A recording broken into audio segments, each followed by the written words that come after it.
Good morning, YouTube. How are you today? It is, I think about 30 degrees outside. Oh, but look. Yeah, she's not supposed to be out here. Let's go back inside with your friends. All right. So, I think they said the wind chill is about 22 degrees Fahrenheit right now. And strangely enough, here, go inside. Go inside. There you go. Good girl. Strangely enough, I feel slightly overdressed. I originally had a couple more layers on, but you know what? I'm gonna set you down and feed these chickens. If you subscribe to our newsletter, you already know that I decided to continue soaking their feed, but it will not ferment it for the next couple of months. The temperatures are expected to drop into the single digits this week, and the only way that I could see the feed fermenting would be if we brought the buckets into our house, and I'm not interested in dealing with that. So, I mean, not only would our indoor dogs and cats be curious about the covered buckets, but we have fermentations in our kitchen, and I don't want to run the risk of cross-contamination.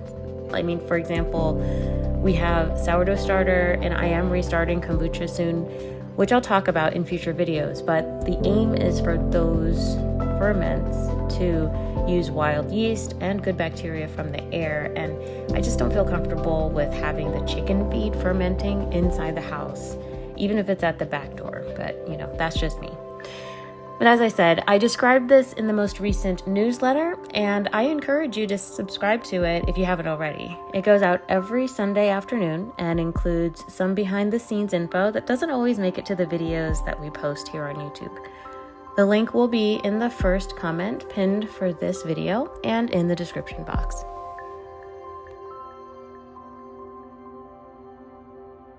Jojo and the Avengers here are ready to come on out to the grass, which is great.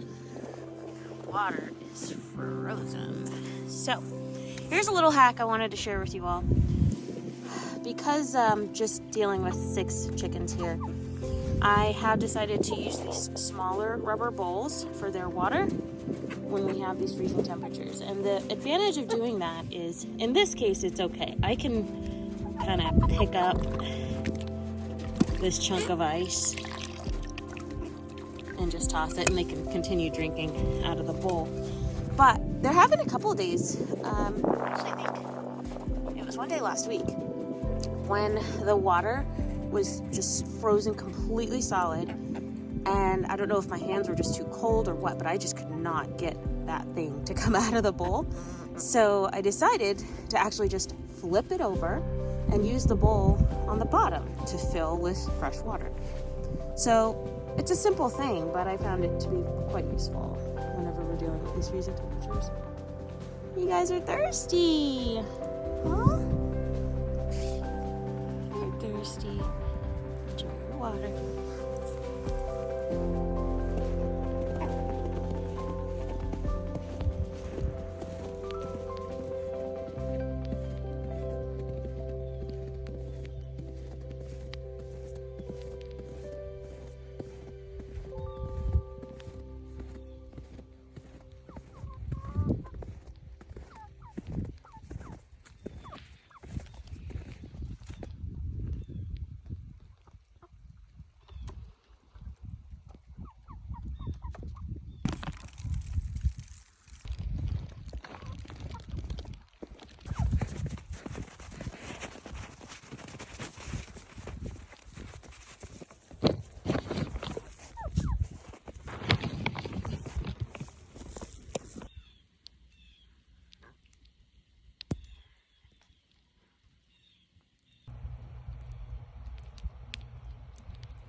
recently started to ferment the chicken feed, and unfortunately I decided to start this process right around when the temperature started to drop pretty dramatically last week in our area.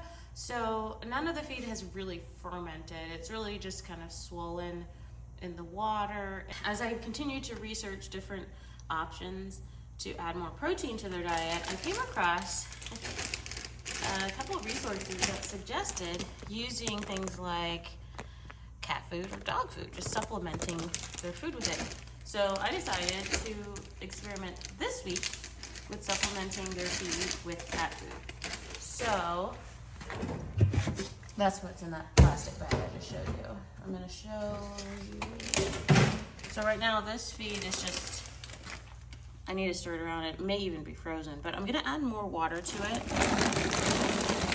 I have 17 mature chickens. One of which is a rooster, and the other 16 are hens. And typically, when I would give them dry food, I'd give them about 4 to 6 quarts of it a day. However, with fermentation, because it swallows the water, you can actually cut that amount in half. So that's my goal with this. Save some money, but also add some protein. One thing I did not suspect I'd have to deal with, but I should have, is the fact that in these freezing temperatures, this electric door I have on the tractor for the main flock. I shouldn't say the main flock, not like we have a main and a minor whatever flock, but the mature flock. It's frozen. So, yesterday, I don't know how I managed to jimmy it open, but today,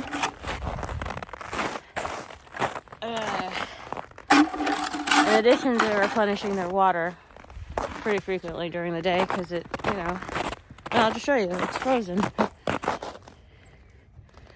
Totally frozen in there. So, I'm not gonna, well, I can try.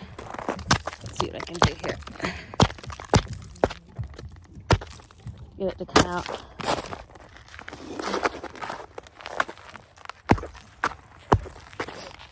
This is a rubber bowl you can get. Oh, there we go. Woo, that's a big old chunk.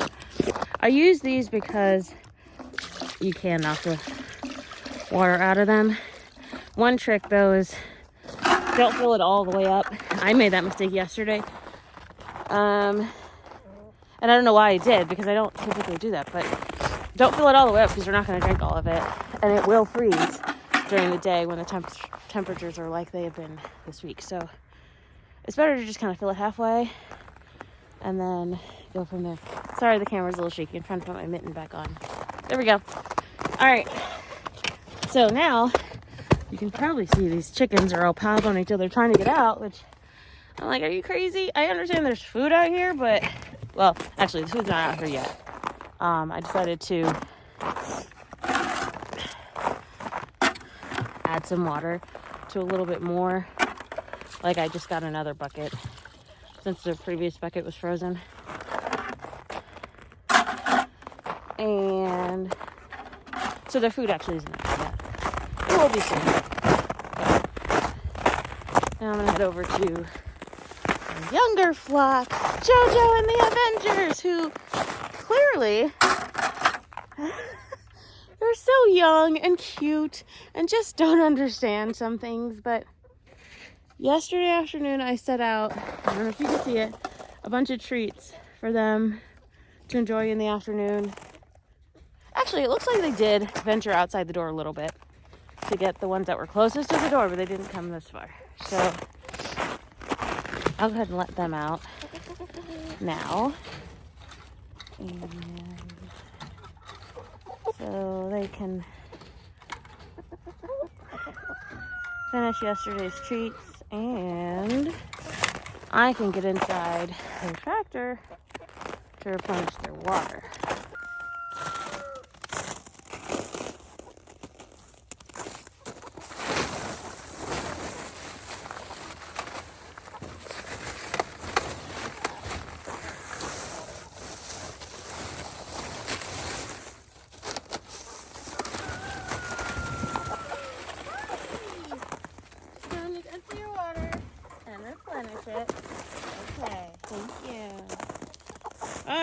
can see, also frozen salad. And a resource that I created called Winging It. And it talks about ways to help prepare your chickens for just a healthy winter.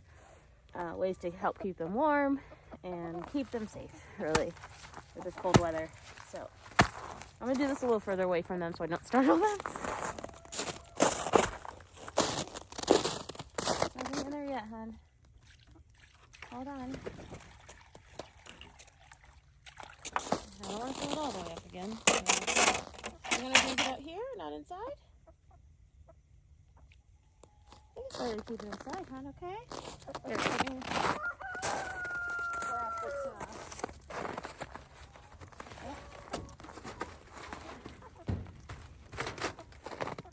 Here we go. I don't necessarily want you guys. Oh, look at you flying. Good job. Here you go. All right.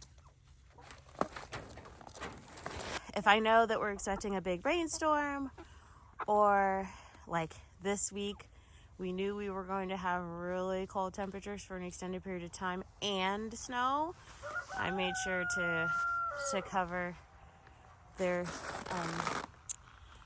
tractors with tarps, or each tractor with a tarp, just to insulate some of that water. And I made sure that they still have ventilation along the front.